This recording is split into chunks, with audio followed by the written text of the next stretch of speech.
Checking the do before we start. I'm in desperate need of a haircut, as I'm sure many of you are. Anyway, hello and welcome back to the Data Protection Diaries. In today's video, we're going to be talking about legitimate interest assessments, something that gets bandied about on a fairly regular basis, but we've never done a video on it. Now, before we go into that, there is a little bit of housekeeping that I feel that I want to do today. If you're a regular viewer of the channel, you've noticed that I haven't uploaded for a couple of weeks. I think it's been just over a couple of weeks. So there's a reason for that. Many of you will know, some of the viewers may not know, that obviously we are a consultancy business and I run the business with my business partner, James. We've been very, very busy the last couple of weeks and we just haven't had the time to sit down, come up with videos, or sit down, do the videos. We have the content already planned, we just don't have the time to do it. So this is the first time that I've had a chance to catch up on that. And also, I'd like to take the opportunity to introduce you to something called Privacy Space, which is a new private networking event that we are starting for data protection and privacy professionals. It's going to be online. It's going to have private discussion rooms, so video discussion rooms where you will be invited to come and have a discussion about a particular topic. There will be no vendors. There will be no salespeople. None of these sessions will be recorded. None of this will be documented. So it's a real private space for people to share ideas, share discussions, and share their thoughts about the privacy industry as a whole in a situation where they don't feel that they're going to be challenged. Don't feel that somebody's going to take a screen grab or a screenshot of a conversation or a question that they've had. So it's a real place for people just to get to know each other, do some networking, and really get on. If you're interested in that, please do head over to my LinkedIn. Obviously, it's Richard Merrigold on LinkedIn, and you'll see the event details on there. Or drop me a DM or drop a message down below, and we'll send you an application form for the event as well. That aside, as always, if you find these videos useful, if you find this content interesting, please do make sure that you subscribe to the channel. We have gone past 500 subscribers, which is amazing. Please do make sure that you subscribe, click like, comment down below. All of those good things just helps us demonstrate to YouTube that this channel is useful and interesting and that people watch it. So anyway, let's get on with what we want to talk about today. So today we are talking about legitimate interest assessments. Now, legitimate interest is arguably one of, if not the most powerful lawful basis that an organization has for processing personal data, or for determining how they process personal data. Under the UK GDPR, there is no obligation to carry out a legitimate interest assessment, but that doesn't mean that it's not a good idea, and that doesn't mean that it's not something that your organisation should look to do. Legitimate interest assessments are about accountability, they're about transparency, and they're about looking at the processing activity, looking at the fact that you have chosen or defined or determined that legitimate interest is an appropriate lawful basis, and then demonstrating how you've come to that decision, what's the potential impact going to be on the individuals whose information you are processing, but also what is the legitimate interest of your organisation for carrying out that processing. How did you determine that? And how did you document it so that you can demonstrate that to a regulator, to your customers, to your consumers, should anybody ever come and ask? Legitimate interest assessment, as I say, they are not an obligation under the UK GDPR, but they are a very, very useful tool, and a tool that we always suggest that our clients here at iStorm use as part of their compliance framework and their compliance processes. Most organisations will have defined legitimate interests as a processing basis, or a lawful basis for processing, through their record of processing activity. So when they're defining what processing they're doing, if you haven't done your ROPA yet, or you're not sure how to do that, click probably one of these two corners, never sure how it works, then you can catch the video on how to create your own record of processing activity there. I would suggest that you go and do that before you start worrying about legitimate interest assessments, but if you are already processing, you're relying on legitimate interest, legitimate interest assessments are also a good thing to be doing with your time. There is a 3-test rule when you are looking to do a legitimate interest assessment. The first test is the purpose test. So what is it that you want to achieve? What is your legitimate interest? And how are you going to use the information that you're going to collect to help you achieve that interest? Now, the important thing to point out, first of all, is that it is for your organisation and for you to determine what your legitimate business interest is. There is no defined list. There is no control framework around that. And within the guidance, certainly from the ICO, there are a few examples, but there aren't a great deal. So you have to define what your legitimate business interest is and then be able to justify it. A good, clean example of a legitimate interest is growing your organisation, growing your business. Another clean example could be in ensuring that your employees are appropriately skilled, that they have the right background, that they have appropriate references. So it's in your legitimate business interest to go and obtain references, to understand what somebody's work history was like, and to make sure that they are a suitable candidate for your role.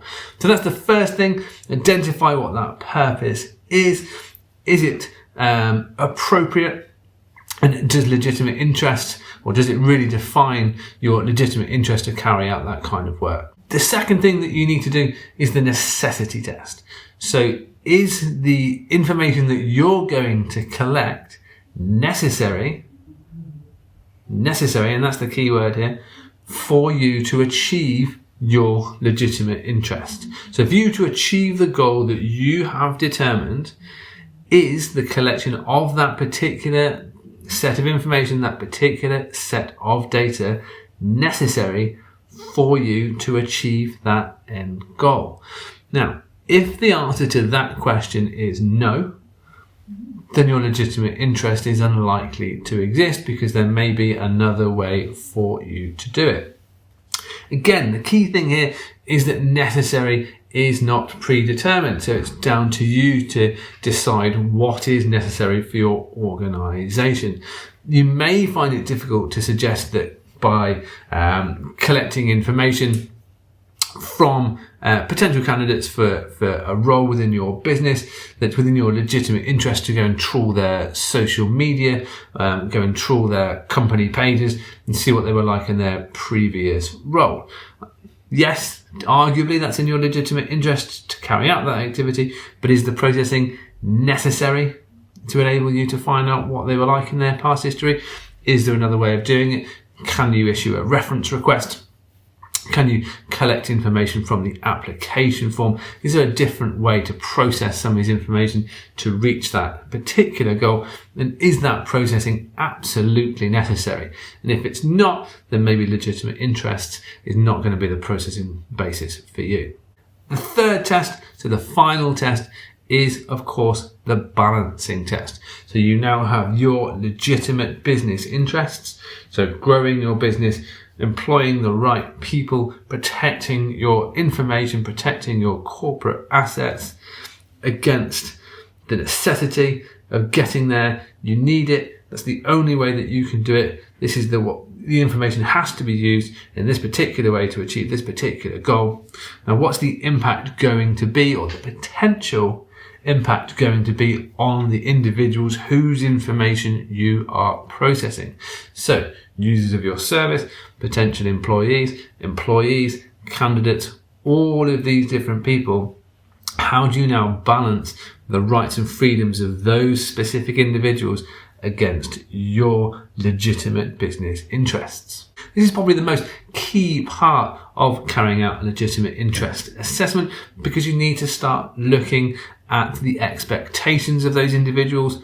Would somebody expect their information to be used or processed in that particular fashion? What kind of data are you collecting? What kind of information do you need to get to be able to reach the necessity or that necessitates you to reach your legitimate interest goal? And also, is that processing ethical? Would anybody question it? Would anybody not feel comfortable with you using information in that particular fashion? Back to how people expect you to use or process the information that they provide to you. Finally, of course, what is the likely potential impact going to be on those individuals? Could they suffer some kind of harm? Could they suffer some kind of distress? And does that get outweighed by your right as a business to pursue your legitimate business activities? All of these things need to be kept in balance when you are looking at whether or not to use legitimate interest as a lawful basis for processing.